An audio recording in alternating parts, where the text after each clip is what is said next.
Good evening, everybody. This is Casper from the Tropical Weather Threat Society, bringing you our nightly update regarding the Atlantic Basin and points beyond.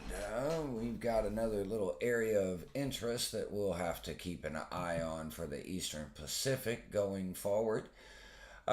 We've got Erin. Erin is obviously taking up a large portion of the northwestern Atlantic here. We still have tropical storm warnings in effect for folks here on the East Coast and Bermuda. We've got Invest 90L, which is this one, and then Invest 99L, which is this one down here. So the Invest classification system goes from 90 to 99 and then repeats itself. The reason that it is AL is, or L, represents the Atlantic Basin. Over here, it is E or EP for the Eastern Pacific. And we could go on and on with all the basins. But right now, these are our players that we will have to watch. And the other one is this one, and that is forecast to go. Well, it just all reset on us with a refresh. But it is forecast to get out here into the Eastern Pacific. So, taking a look at our outlook, they decided, National Hurricane Center decided today that we were going to be joined by all the colors here on the outlook this evening and this afternoon. We now have disturbance number 3. So, this is Invest 90L. This currently has a 50% chance of development over the next 48 hours and a 70% chance of development over the next 7 days.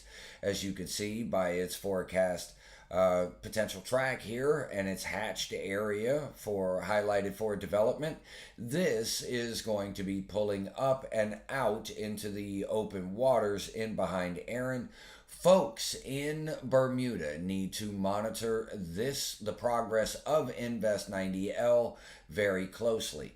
The folks down here into the islands, into the northern Leeward Islands here, you're going to get some showers and some thunderstorms as the overall wave pocket itself moves through, as you could see here with this right here. So there will be some associated cloudiness, showers, and thunderstorms. It does look like it is trying to focus the convection there on the northern side. James, you're funny. Unpin that. You're funny. So, and he pinned it back. All right. If we take a look down here, we have disturbance number 2, which is known as Invest 99L. This has a 40% chance of development over the next 48 hours and a 40% chance of development over the next 48 hours because it really doesn't have 7 days of an opportunity. Looking at this little hatched area, it will be running into some dust and some very hostile conditions associated with some added shear as well. And then we've got our 30% chance of development over here with the spot. I guess that's what you want to call it. If we go and we take a look for it on the surface out here into the open waters of the Atlantic, it is almost, it's very difficult to find. It's not really even showing up too well here on Earth, no. If we go and we look at it on satellite, it is this dinky little thing right here. And I don't know how much longer it's going to be on the outlook. It's kind of pathetic looking, honestly. But National Hurricane Center's got it tagged, so we're going to cover it. All right, jumping into Erin, as we can see, Erin is still a very formidable hurricane, but getting into these last frames, and we will just fast forward it right to the end, you can see dry air beginning to be ingested into the storm itself. And it is working its way, trying to get into the core of the storm. And that is going to occur. Extratropical transition will occur. Oh, wait a minute. This is an old frame. I don't know why this is such an old frame. Let's try this again. No, this is not the correct frame.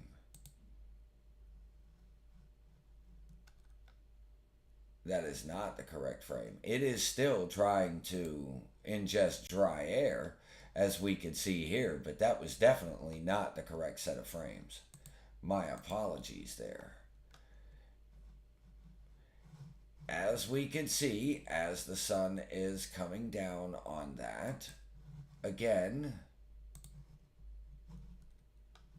we do have dry air entrainment to the core right here.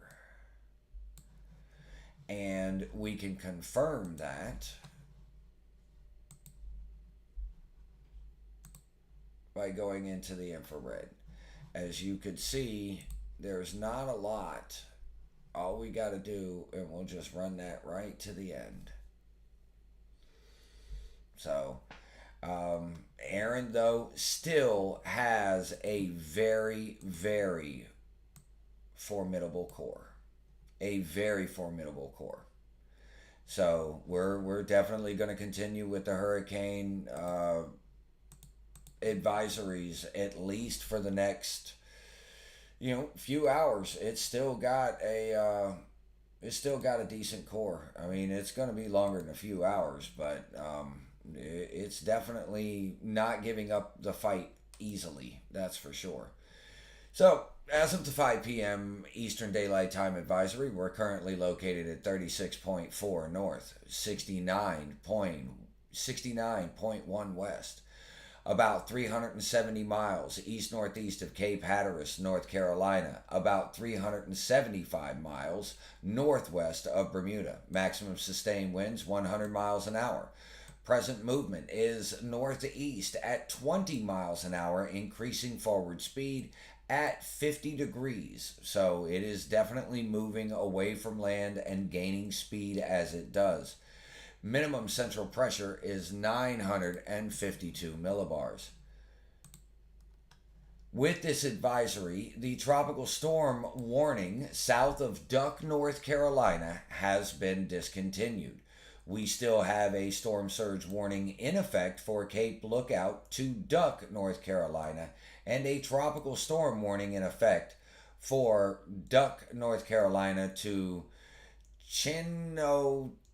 Chincoteague, Virginia, and Bermuda. I know I'm butchering it, but you guys, you just gonna have to get what you get where these names are concerned. Our wind.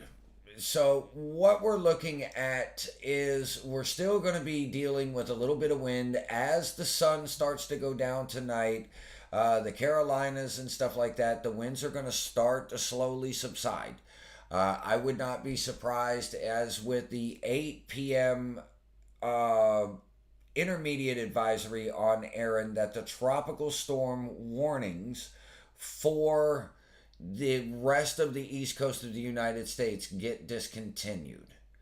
It's still going to be moving another 60 miles, and that should pull the wind field off. Now, the storm surge, not 100% sure whether that's going to be canceled. That may continue a little bit longer, but the wind field should come off, at least for the tropical storm warning, should come off at the next update, which will be here in about a little under 2 hours from this recording. So our hazards affecting land, we're still looking at North Carolina and the Virginia coastline for the next few hours. Elsewhere along the mid-Atlantic and southern New England coast, wind gusts to tropical storm force are likely through early Friday. Tropical storm conditions are expected on Bermuda late afternoon today through early Friday. Gusts to gale force are possible along portions of the coast of Nova Scotia on Friday and the Avalon Peninsula of Newfoundland on Saturday. The surf, stay out of the water. Not yet. There will be an area, I will show it, that will be at least moderate rip currents tomorrow. But there's still going to be a lot of folks that are going to be dealing with a high risk of rip currents even through tomorrow. Storm surge, we're still at 2 to 4 feet.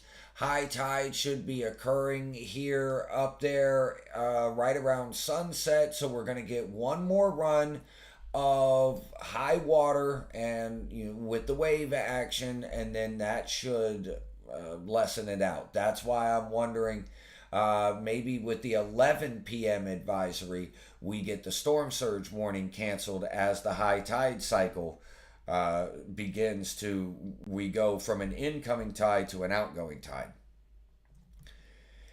So, moving along, our key messages, we have pretty much gone over all of this. Our forecast track and experimental cone, as you could see here, the wind field is quite wide. I do expect these tropical storm warnings to be discontinued here very shortly. Bermuda, that's probably going to be through tomorrow morning, maybe afternoonish, where they finally cancel the tropical storm warnings for Bermuda. Our forecast discussion, this one is quite interesting tonight. Paragraph number 1. Erin is gradually pulling away from the U.S., but coastal flooding and tropical storm conditions continue across portions of the North Carolina and Virginia coastline. A pair of ASCAP passes from a few hours ago confirmed Erin's large size with its associated tropical storm force winds extending nearly 500 nautical miles across. In fact, comparing Erin with other systems around the same intensity and in similar locations over the past couple of decades indicate that it is around the 90th percentile in size. Overall, the structure of the system has changed little since the aircraft departed earlier today. And based on that data and the satellite intensity estimates, the initial intensity is held at 85 knots. Erin is producing very rough seas, and the associated swells are covering nearly the entire western Atlantic, from the Bahamas to Atlantic Canada. Erin has turned northeastward and is currently moving at 50 degrees at 17 knots. A faster motion to the northeast or east-northeast is expected within the mid-latitude westerlies over the next few days, taking Erin out to sea over the North Atlantic. The models are in good agreement, and only minor changes were made to the previous NHC forecast. The environmental conditions are expected to become increasingly hostile around Erin, as southwesterly vertical wind shear is likely to steadily increase while humidity values and sea surface temperatures decrease. This should result in weakening, but Erin will likely only slowly lose strength due to its large size. Erin is expected to cross the north wall of the Gulf Stream in a couple of days, and that should help lead to its extratropical transition. The NHC forecast is similar to the previous one and follows the HCCA and IVCN in the short term, but leads towards the global model guidance during the predicted extratropical phase. If we scroll down here, we should be looking at extratropical or post-tropical hurricane strength, storm. But in around 48 hours, the post-tropical or extratropical transition is forecast to take place. That may be the final advisory from the National Hurricane Center on Erin. That said, what they were talking about here with the forecast wind shear and the dry air and the sea surface temperatures. So what I have here from the university, from Colorado State University, is a multi-model diagnostic comparison. So what this has is the GFS, HMON, HWARF, halves A and halves B, all kind of compared into one. Well, what we have here is our deep layer wind shear. That is this box here. As you can see, it has, this is in knots, and the top ends at 45 knots, and this goes completely off the scale and waits a couple days before it finally comes back down. So, Erin, check big time wind shear, huge wind shear. Sea surface temperatures. This is what is called crossing the northern wall of the Gulf Stream current. Plummeting sea surface temperatures. Check. And our mid-level humidity due to the cold core nature of the low pressure that it is currently interacting with. As we could see, that humidity is forecast to drop down well below potentially 50%. And storms do not like that dry air. And if it follows the GFS actually gets it down even closer to 40% mid-level humidity. And as you can see, the intensity takes a steady downward motion, but it doesn't do it rapidly just because of the overall size of the storm. And it is massive. Now, if we take a look at the spaghetti plots, we get this out here, and it may become an issue for Iceland and or Ireland and the folks over here in the United Kingdom. There's a lot of divergence at about the 4 or 5 day mark as to exactly what it does, but it is still going to be forecast. If we look at the forecaster's discussion, it's still going to be bringing 50-mile-an-hour sustained winds with it. But think about all the swells and the wave action and everything that's coming with it. So we're talking about big time stuff here. A massive storm going across the northern Atlantic will impact shipping considerably.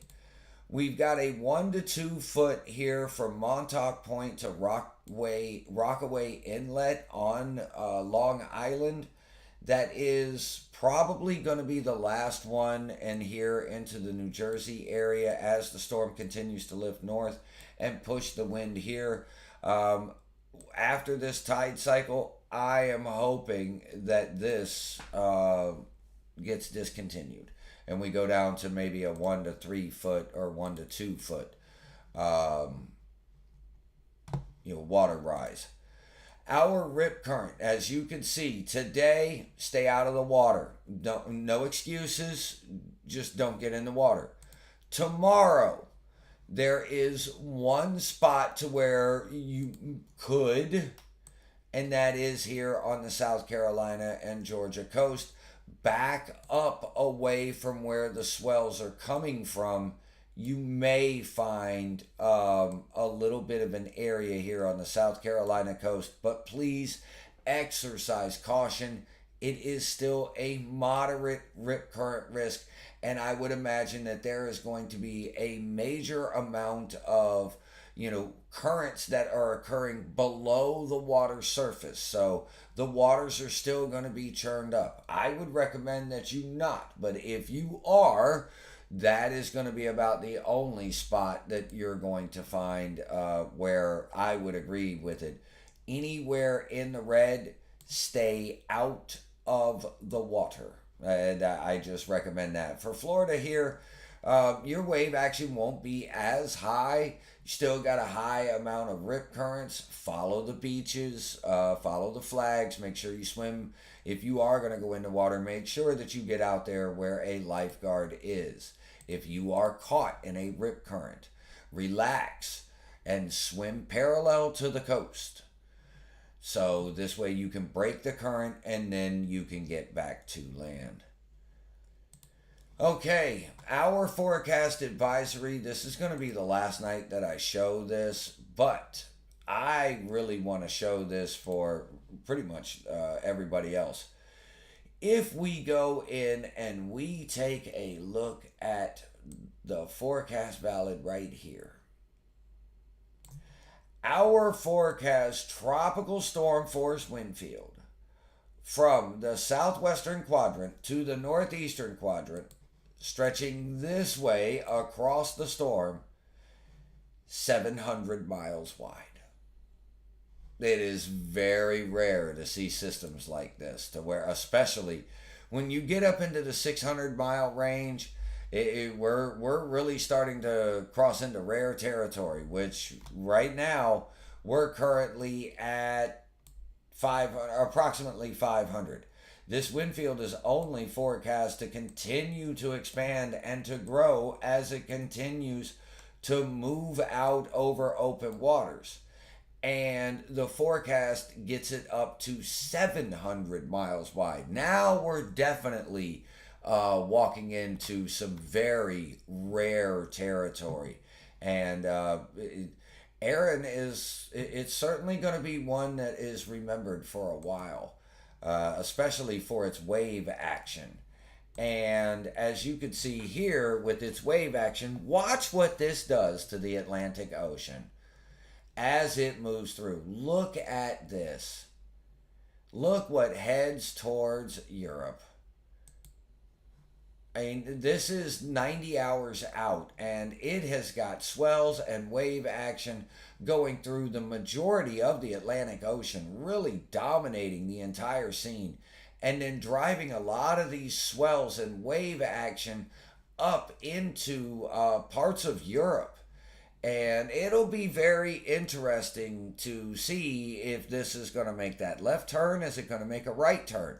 Because if the forecast gets it down and potentially brings it back towards Europe instead of driving it northward towards Iceland, we could see some significant swells, especially getting between Ireland and Spain here, running up towards France. I'll be watching it. So, our buoys. Now, last night we discussed 4101 and how it was going to end up being very close to what we were going to see with Erin. I don't know why I did that. I've already done it once. Oh, I guess I knocked that one out. So, if we were to scroll down, what we are going to see here is our wave height is going to be in this third column of numbers. And our wind speed is going to be here in this second column of numbers. That will be our wind gusts. As you can see here, gusts and wave height. That's what we're looking at. Now, these numbers are in knots for our gusts, and they are also in feet for our wave height. So we've got some really, really gusty winds out there. 60.2 knots. At that point, we're very strong tropical storm force. These are about 70-mile-an-hour winds. 64.1, we're really closing in on hurricane force gust at this point. About 24, 25, 26-foot seas running. But if we were to really dig into the data here, and we were to get this and start coming back to when it was, the wave action was really, really hitting this, there is a 45-foot wave that hit 41001. A 45-foot wave. Now, our strongest wind gust, like I said, is 64.1 knots, which is basically hurricane strength gusts out there over the open waters, while it was dealing with 22 to 24 foot waves. So definitely a massive storm that had hurricane force winds stretching out well out from the center. Again, I was taking a look at our forecast here with the hourly forecast. We should see those tropical storm warnings discontinued here very shortly. Now, I don't know what they're doing. I still don't know, James. We do not have hurricane reconnaissance out there currently, but I believe that they're most likely going to be done with hurricane reconnaissance because of the fact that the storm will be rapidly exiting out into the open waters of the Atlantic. They may fly one more, but I am not sure. And what this did, NOAA 9 mission number 5 into test. It's an upper level drop zone. We didn't get any more information than that.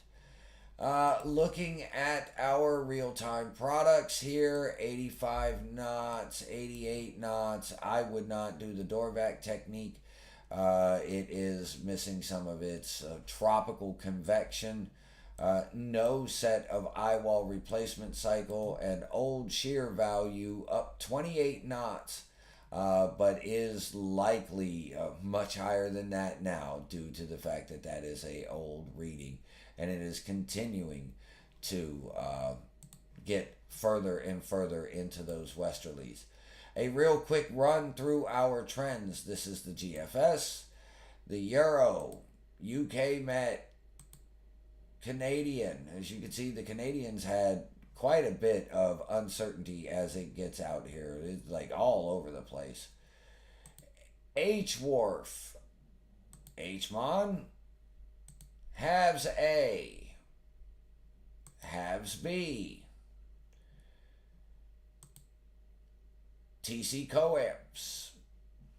And then if we run our consensus, as you can see here, and then our intensity with the consensus, is also running in line with this other consensus model and the intensity on that consensus as well. The official National Hurricane Center forecast and the forecast intensity. And they very well, and that's why I want to know, James. They've got a whole bunch of new products that the public is not necessarily aware of. And if they are testing some of those new drop zones, I want to know. Inquiring minds really, really, really, really want to know.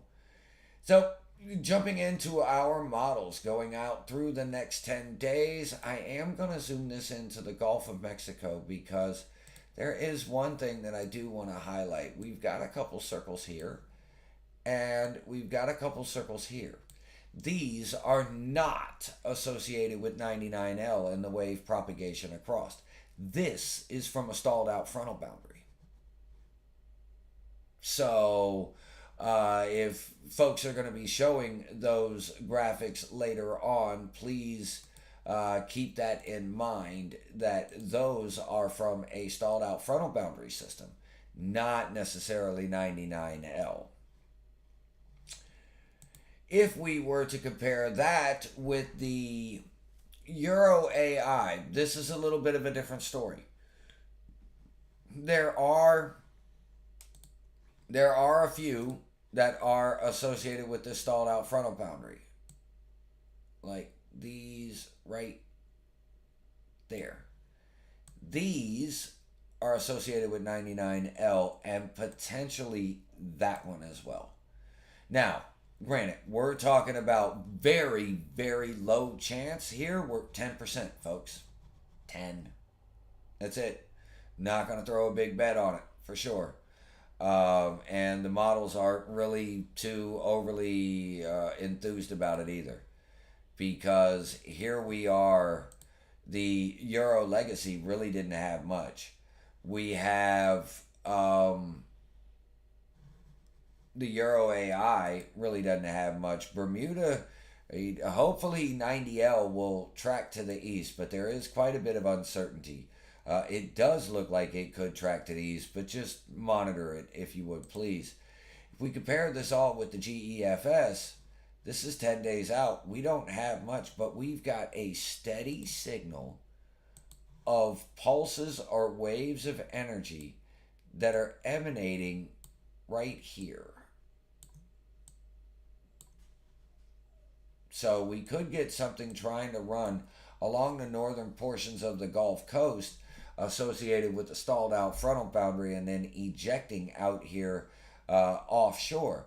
If this were to take place, then anything that were to come up here could potentially turn to the north and drive up this way, all depending on timing. Timing will be critical with the waves coming across.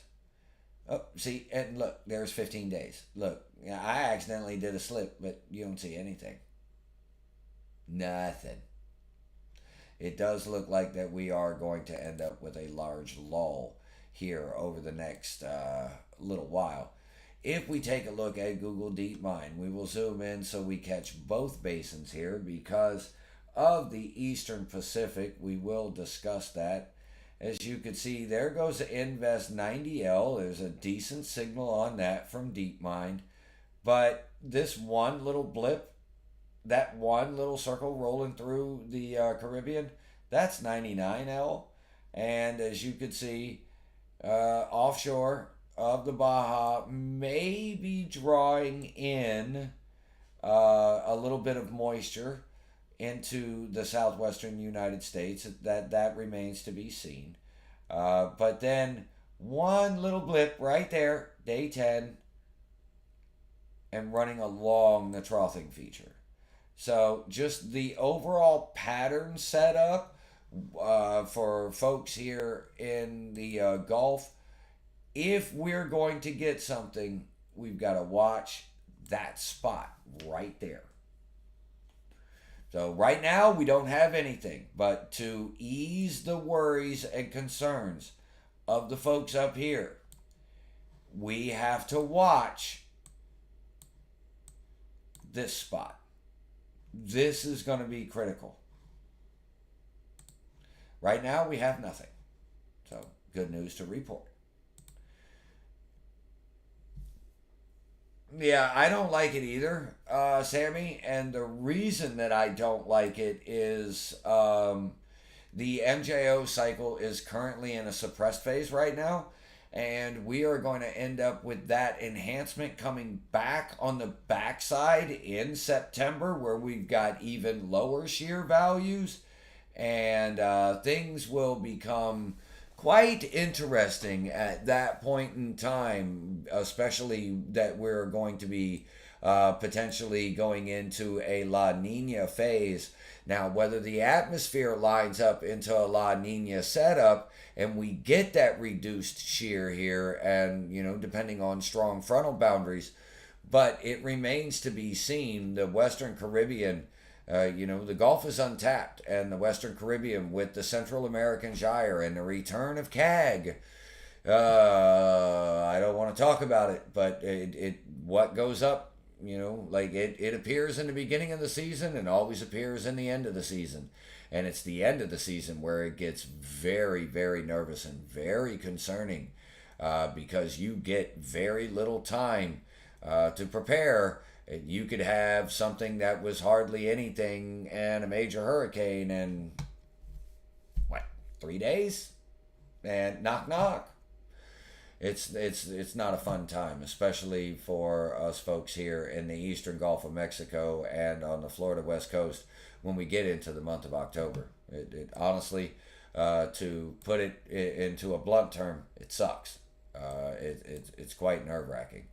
So just a quick look at Earth Null here tonight. We're not going to dive into this too much. If we come up to the 850 millibar level, you could see rotation on 99L. You've got a little bit of a wave axis here and a little bit of a wind maximum there on the north side. But if we get up to the 700 millibar level, we note that they both have a good amount of mid-level spin, especially even with the 500 millibar level on both of them. So this is what is going to lead The forecast flow is going to ride this way around the periphery of this high. As you can see, this high is kind of oriented kind of like that. And 90L is going to run the periphery here, run the western side, as Erin streaks off to the north of it.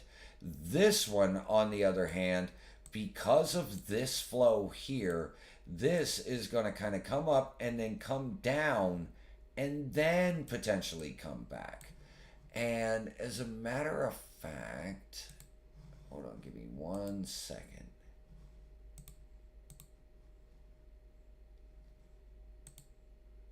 There are the tracks. Now it's flattened out now, but here are the tracks for Invest 99L, and as you can see, we don't really have much for intensity. So, and I will show the. I got a little surprise for this one. Here going forward, I have been looking at it pretty much all evening. And I'll show you guys that here as soon as we get through the rest of this. That dust plume right there, this little shot, what you see right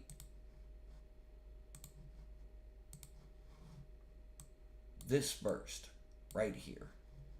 Watch that as this goes forward. Knowing where 99L is, look, it clips it. And now it's got to go through it. And it's not necessarily liking too much. Now, earlier forecast had this thing driving down and potentially even getting into the northern portions of the South American continent. But again, with a non-developed system, forecast can be very tricky. Our deep layer wind shear, as you can see, we are expected quite a bit of shear to be impacting over the main development region, and then it should lighten up. But look at this belt right here.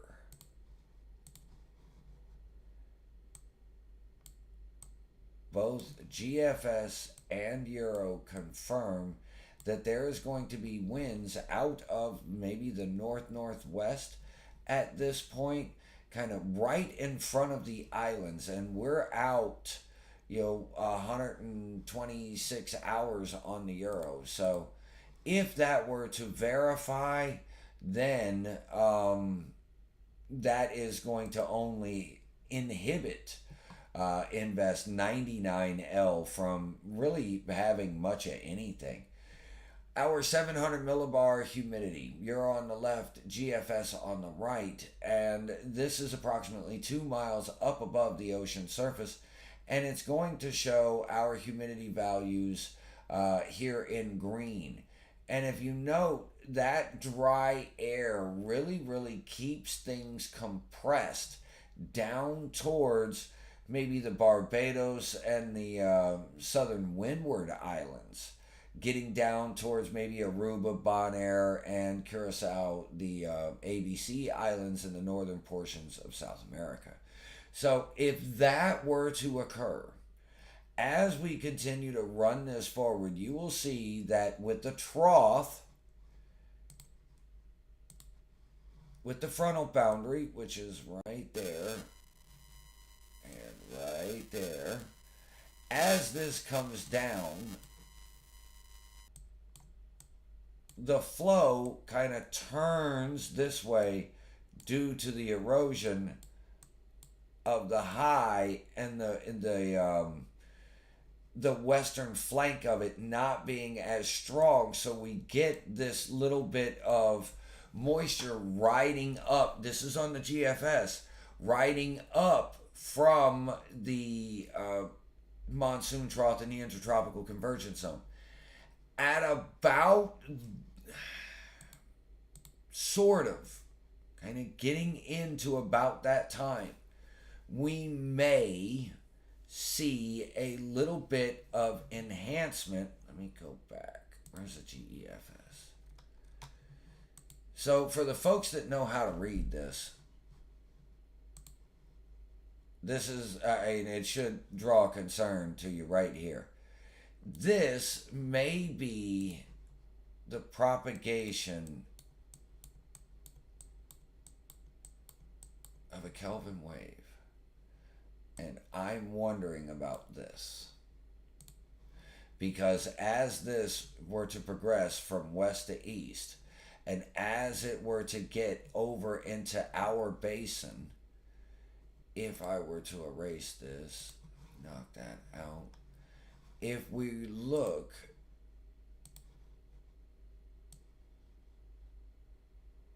and just kind of bring it through where the map is, see? And this right here is the Yucatan Peninsula.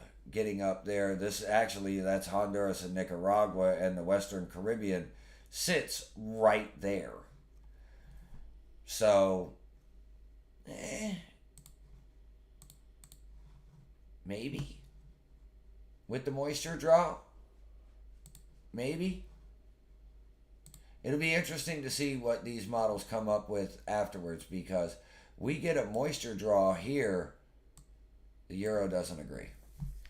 It actually, the GFS in previous runs sheds this energy off into the EPAC, and the Euro has this thing pressed way down as to where the GFS gives it that lift because of this low pressure here, but you don't see that low pressure here. So that's what we're looking at. All right, that's kind of what we're looking at. The low pressure is actually back here. So all a timing issue. We're out 240 hours. So this is 10 days. We're pushing it to its absolute limit. All right, jumping out real quick to talk about the EPAC system. We are watching this particular spot right here. This spot is forecast to continue to come out this way and then potentially develop somewhere in here, as noted by the National Hurricane Center. Currently has a 0% chance in the next 48 hours because it is not in the Eastern Pacific Basin, but has a 40% chance of development over the next 7 days after it crosses Central America and then begins to potentially consolidate out here and well away from land, hopefully. And now, we are out here to the Joint Typhoon Warning Center and the Western Pacific and Tropical Depression Ling Ling. They have finally given this a name, and it is Ling Ling. And, you know, I'm not going to lie, that doesn't strike fear into me at all. That doesn't even, like, it's just, I digress. It doesn't. It just does not. If I was being threatened by Typhoon Ling Ling, I wouldn't be like, oh, that's a scary name. No, it's not. And it's not even like, never mind. I digress. We also have Invest 90W out here. They have reset the system, as you can see here, right over the northern portions of the Philippines and Luzon. Not that they needed more rain, but guess what? They have rain in the forecast. And real quick, we will look at Ling Ling coming here into the southern portion of Japan here. Okay, Global Tropics Hazards Outlook. We go over this every night. Quick look, August 27th through September 2nd on the top graphic, September 3rd through September 9th on the bottom graphic. This is from the Climate Prediction Center. And, the tropical cyclone development potential, yes. We will have to continue to watch. Our nightly update on our MJO, as you can see here.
nothing. Oh, how about now? That should have fixed it. Yep, we're good to go. Thank you for letting me know. Even though that's about all that I've got left anyway here for tonight. If you guys got any questions, I will be more than happy to answer. I'll stick around for just a moment, just in case anybody does have any questions.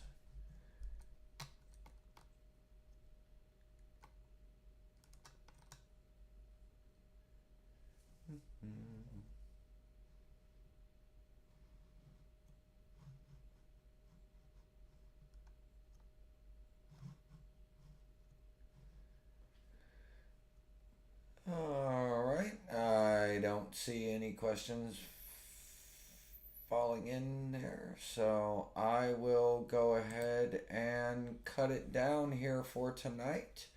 Everybody, have yourself a wonderful evening. We will be back live again tomorrow night at 6 p.m. Eastern, 5 p.m. Central, with the latest tropical update. Hopefully, Erin will be well away from shore by then. We shouldn't have, we won't have any warnings there at that point. And then it'll be all eyes on Invest 90L and Invest 99L as it continues to propagate across the basin. And eventually, we'll get something to talk about out here in the Eastern Pacific. So have a wonderful evening, everybody, and we will talk to you again tomorrow night. Good night.